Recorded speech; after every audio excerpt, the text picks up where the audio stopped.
गांव, गरीब, किसान, नौजवान, महिलाएं और समाज के विकास के लिए पूरी प्रतिबद्धता के साथ कार्य करने के लिए दिखाई दे रहा है, तो दूसरी ओर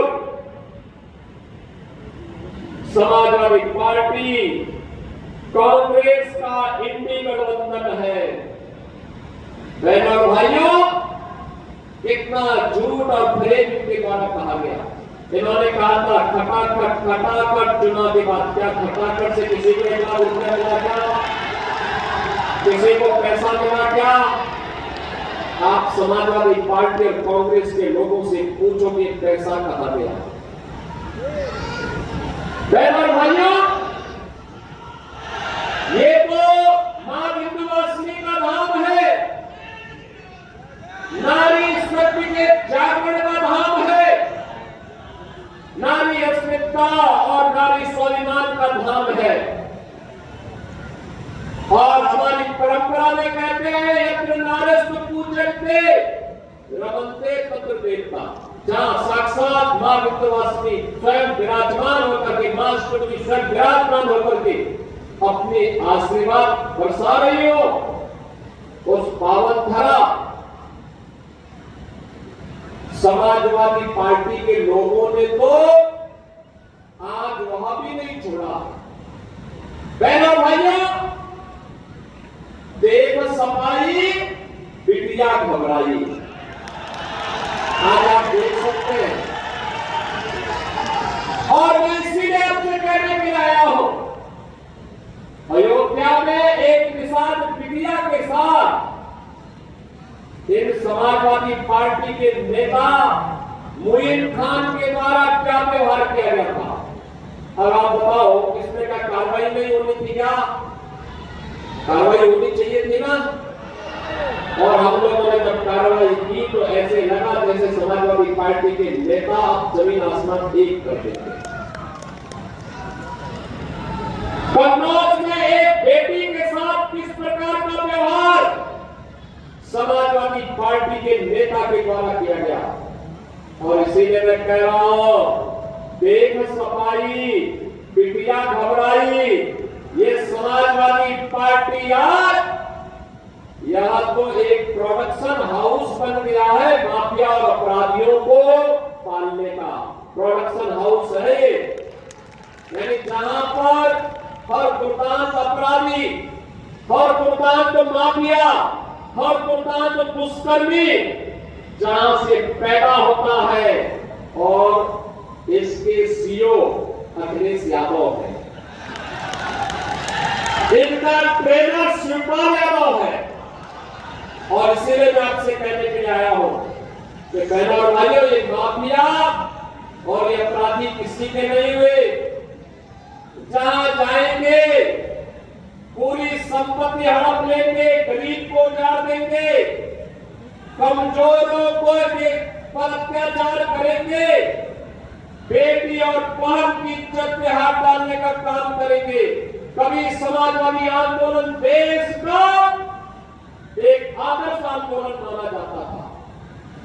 जयप्रकाश जी थे, डॉक्टर राम मनोहर लोहिया जी थे, आचार्य नरेंद्र देव थे, चंद्रशेखर जी थे, जनेश्वर मिश्रा जी थे, मोहन सिंह जी थे।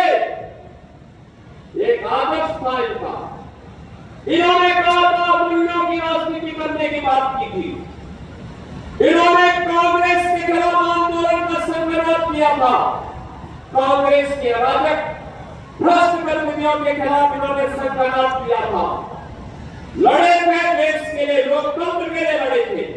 और आज ये समाजवादी पार्टी पेशेवर माफिया और अपराधियों का गढ़ बनकर के किस तरीके की अराजकता पैदा कर रही है, ये किसी से छुपा हुआ नहीं है।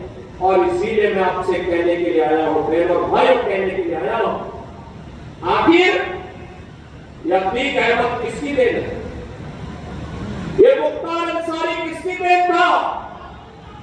एक खान मुबारक किसकी देन था? आप मुझे बताओ।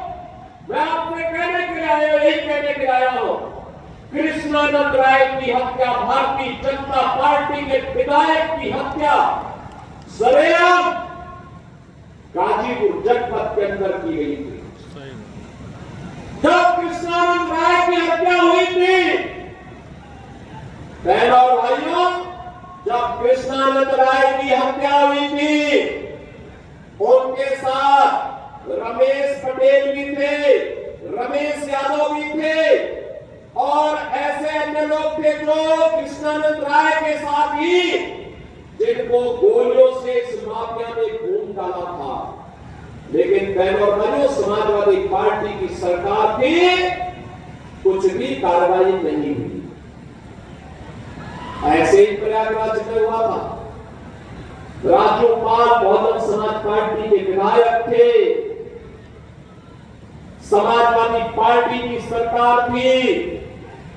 अतीक अहमद के गुंडा ने राज्यपाल की निर्मम हत्या कर दी, न्याय नहीं मिला।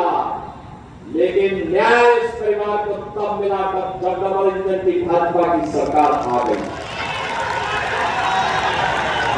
और इसीलिए मैं कहता हूं बहनों और भाइयों, इसीलिए मैं कहने के लिए आया हूं, ये जो समाजवादी पार्टी है, यहां हर दुर्दांत तो माफिया और अपराधी का प्रोडक्शन हाउस बन गया है। यानी यहां से पैदा होते हैं, यही से लूट खसोट करते हैं, अराजकता फैलाते हैं और फिर जनता को गुमराह करने की बात भी करते हैं। आगे मैं पूछना चाहता हूं, इस मिर्जापुर में विश्वविद्यालय समाजवादी पार्टी की सरकार होना है। देखो, हरियाणा ने निर्णय ले लिया है। हरियाणा के बारे में सभी राजनीतिक विशेषज्ञ कहते थे इस बार कुछ गड़बड़ लगता है। हम लोग कहते थे गड़बड़ नहीं होगा, सही होगा, तो क्या बहुमत के साथ भाजपा सरकार बनाएगी। और बहनों भाइयों, हरियाणा में भाजपा की तीसरी बार सरकार बनी है। मोदी जी की नीतियों का लोगों ने वहां पर समर्थन किया है। और मेरी आप सबसे अपील है कि बड़ी बात एक रहेंगे तो सेफ रहेंगे के भाव के साथ हमें भारतीय जनता पार्टी रहने के प्रत्याशी को विजयी बनाना है। आप सबसे मेरी अपील होगी, 20 नवंबर को चुनाव है। 20 नवंबर के चुनाव में भारतीय जनता पार्टी, अपना दल, विकास पार्टी, राजभर पार्टी के संयुक्त प्रत्याशी श्रीमती सुष्मिता मौर्य को कमल चुनाव चिन्ह पर भारी बहुमत से विजयी बना के भेजना है। सभी लोग सहमत हैं? सभी लोग आशीर्वाद देने के लिए सहमत हैं? जहां तक मेरी आवाज जा रही है, पीछे के लोग आप तक मेरी आवाज पहुंच रही होगी। सभी लोग सहमत हैं? दोनों हाथ उठा करके अपना आशीर्वाद दीजिए। सहमत है? यूपी के इन्हें 6,000 रुपये सालाना प्रधानमंत्री किसान सम्मान निधि का लाभ प्राप्त हो रहा है। बहनों और भाइयों, भारतीय जनता पार्टी और एनडीए आप सबकी ताकत के बल पर विकास और विरासत का जो मॉडल खड़ा कर रही है, इसी में आने वाली पीढ़ी का भविष्य उज्जवल बनने वाला है। और इसीलिए भारतीय जनता पार्टी बार बार कह रही है, हम लोग आपसे बार बार कह रहे हैं कि लोकसभा चुनाव के दौरान जिन्होंने अफवाह फैलाई थी, जिस प्रकार का इन्होंने दुष्प्रचार किया था, उसका पर्दाफाश हो चुका है। चुनाव संपन्न हो गए,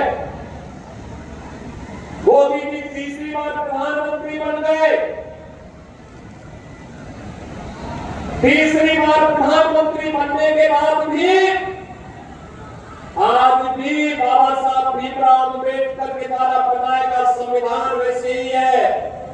आज भी इसी प्रकार का सम्मान सबको प्राप्त हो रहा है। कई आरक्षण समाप्त नहीं हुआ है।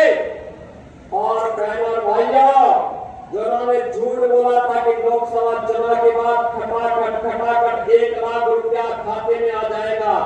वह भी नहीं आया है। यह भी आपके इनका एक और झूठ को बेनकाब कर दिया है। और इसीलिए हम कह रहे हैं, बटिए मत। आपके पास आया हूं बहनों भाइयों, 17 से 22 के बीच श्रीमती सुषमा स्वराज जी यहाँ की विधायक के रूप में काम की थी। अनुप्रिया जी के साथ मिलकर के उन्होंने बेहतरीन समाज बनाकर के विकास के कार्यों में एक गति देने का काम किया था।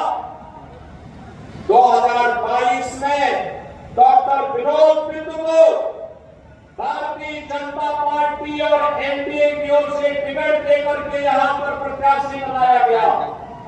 तब भी डॉक्टर सुशीला मौर्य यहां पे काम कर रही थी, भाजपा और एनडीए के लिए कार्य कर रही थी।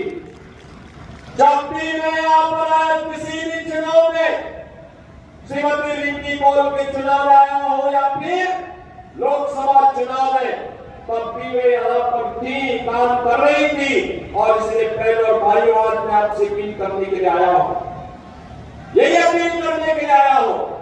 एक नए भारत का नया उत्तर प्रदेश आज जिस दिशा में आगे बढ़ चुका है, वो किसी से छुपा हुआ नहीं है। इन 7.5 वर्षों में प्रधानमंत्री मोदी जी के नेतृत्व में, उनके मार्गदर्शन में उत्तर प्रदेश का परसेप्शन बदला है। उत्तर प्रदेश के बारे में लोगों की धारणा बदली है। आज उत्तर प्रदेश के बारे में लोग अच्छा सोचते हैं, अच्छा देखते हैं। लोगों को लगता है उत्तर प्रदेश अब देश की अग्रणी अर्थव्यवस्था के रूप में आगे बढ़ेगा। अब उत्तर प्रदेश का नौजवान पलायन नहीं करेगा। और बहनों भाइयों, यही कहने के लिए आप में आया हूं। आप सोचिए, 1 करोड़ परिवारों को तो वर्तमान में डबल इंजन की भाजपा एनडीए की सरकार 12,000 रुपये 1 करोड़ परिवारों को 12,000 सालाना पेंशन की सुविधा उपलब्ध करवा रही है। का हो मिर्जापुर और बिंद क्षेत्र का नहीं, प्रदेश का नहीं, इससे तो कोई लेना देना नहीं, विकास से कोई लेना देना नहीं। ये लोग तो अव्यवस्था, अराजकता में विश्वास रखते हैं। और इसीलिए जब विकास की बात होती है, आपने मोदी जी के नेतृत्व में बदलते हुए भारत को देखा है।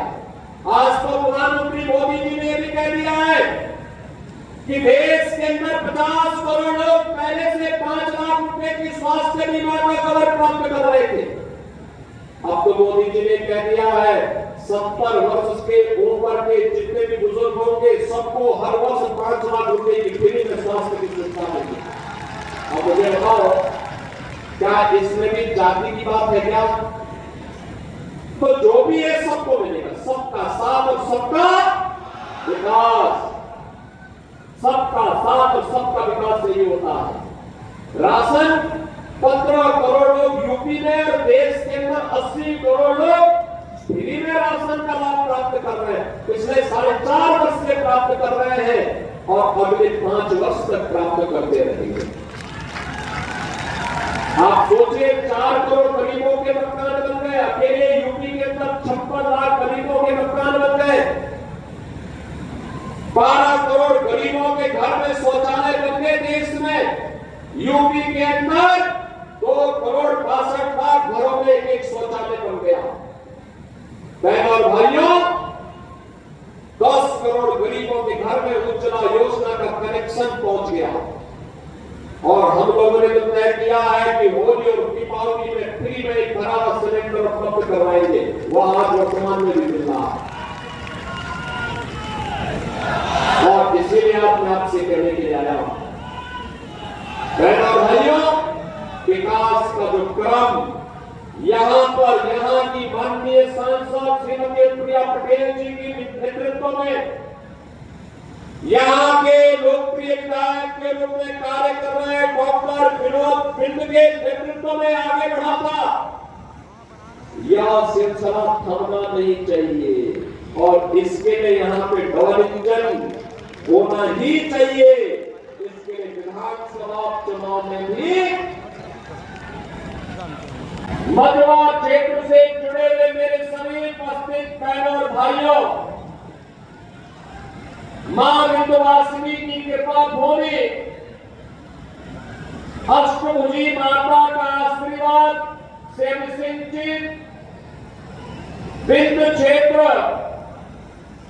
जिसे मां गंगा का सानिध्य प्राप्त हुआ है, इस पावन धरा को कोटि कोटि नमन करते हुए आप सभी बहनों और भाइयों का मैं हृदय से अभिनंदन करता हूं, स्वागत करता हूं।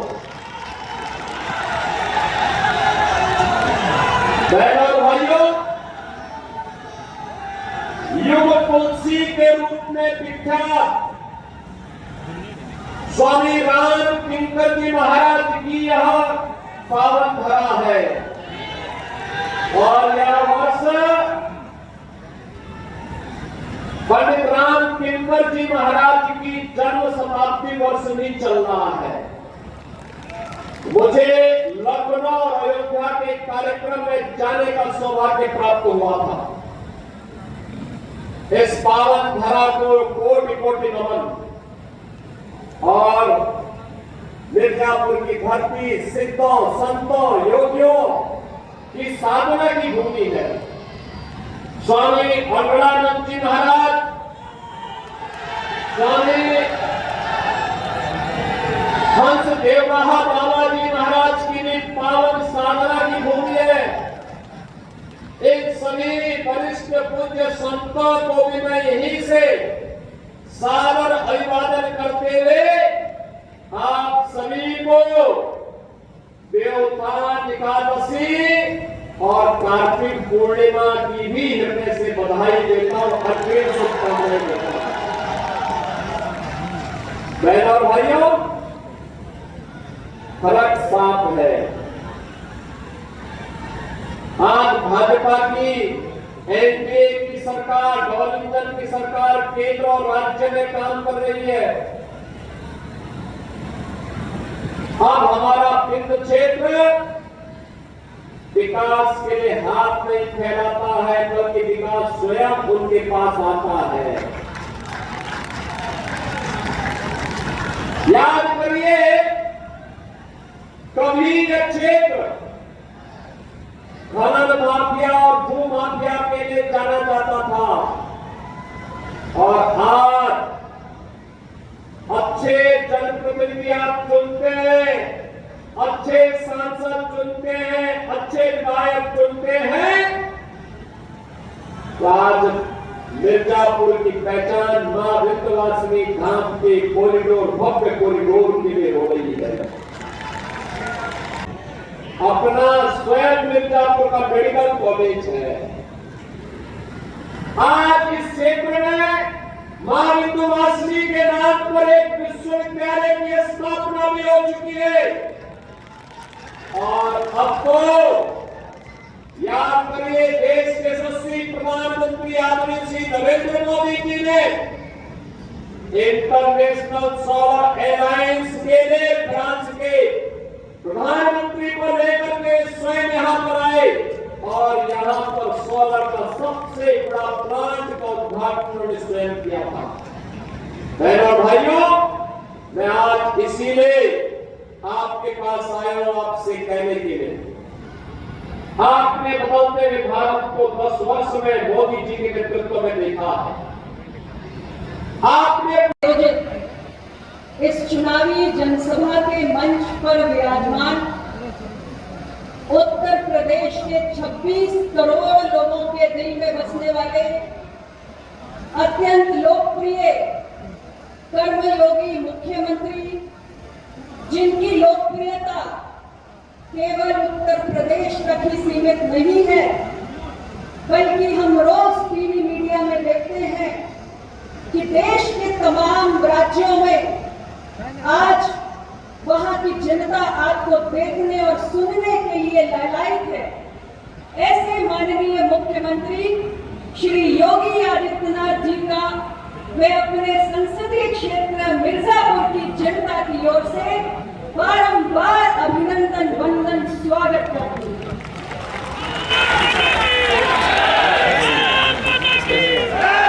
इस मंच पर विराजमान उत्तर प्रदेश सरकार के माननीय मंत्रीगण श्री आशीष पटेल जी, श्री अनिल राजभर जी, श्री रविंद्र जायसवाल जी, श्री संजीव जी,